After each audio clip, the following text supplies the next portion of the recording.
दोस्तों, इस वीडियो में मैं एक अपना डिसअपॉइंटमेंट आप लोगों से शेयर कर रहा हूं और ये बहुत ज़रूरी है आप में से हर व्यक्ति के लिए। इसको ध्यान से सुनिए। मैंने आपको बताया था कि दिशा सालियान और सुशांत सिंह राजपूत, इन दोनों मामलों की जांच एक दूसरे से जोड़कर की जानी चाहिए। ऐसी एक पीआईएल सुप्रीम कोर्ट में दायर की गई है और आज उसकी सुनवाई थी।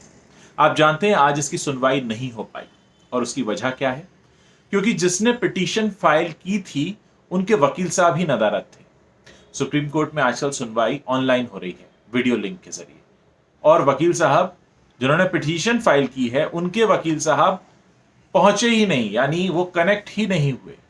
अब आप सोचिए, यहां पर मेरा डिसअपॉइंटमेंट इस बात को लेकर है कि देश के उच्चतम न्यायालय में आप एक पिटीशन फाइल करते हैं उस मामले के लिए जिसके पीछे करोड़ों लोग खड़े हैं, करोड़ों लोगों की उम्मीदें बंधी हैं।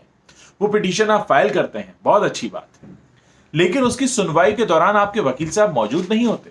ऐसा कैसे हो जाता है? इसका मतलब यह है कि आप सीरियस हैं ही नहीं, आपको फर्क ही नहीं पड़ता। आपने सिर्फ हेडलाइन बनाने के लिए एक पिटीशन फाइल कर दिया, लेकिन आप उस मुद्दे को लेकर गंभीर नहीं हैं। इससे हमें एक बात सीखनी पड़ेगी, और वो ये कि अगर आप भी किसी मुद्दे से जुड़े, किसी कैंपेन में आप शामिल हो, किसी प्रोटेस्ट में शामिल हो, तो पूरे मन से होइए, वरना कोई जरूरत नहीं।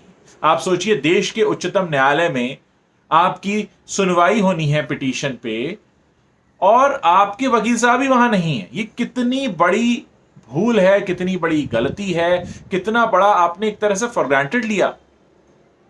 और जब एक सुनवाई होती है तो उसमें कितने लोगों का टाइम इन्वॉल्व होता है। एक बाकायदा डेट दी जाती है, जज साहब आते हैं, बैठना होता है, एक टाइम मुकर्रर होता है कि हाँ आधे घंटे, 20 मिनट, 25 मिनट, 40 मिनट बात होगी इस पर, और आपके वकील साहब ही नहीं पहुंचते।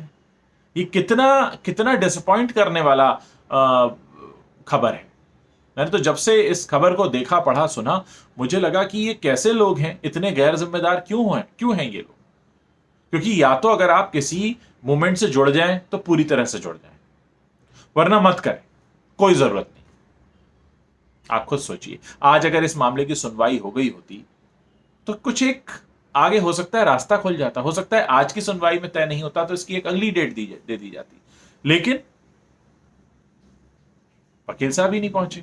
अब सबसे बड़ी बात यह कि अगर ऐसा 2-3 बार हो गया तो फिर इस मामले पर उच्चतम न्यायालय कोई सुनवाई भी नहीं करेगा, और फिर अगर और कोई पीआईएल लेकर पहुंचेगा इस मसले पर तो उसे एंटरटेन भी नहीं किया जाएगा।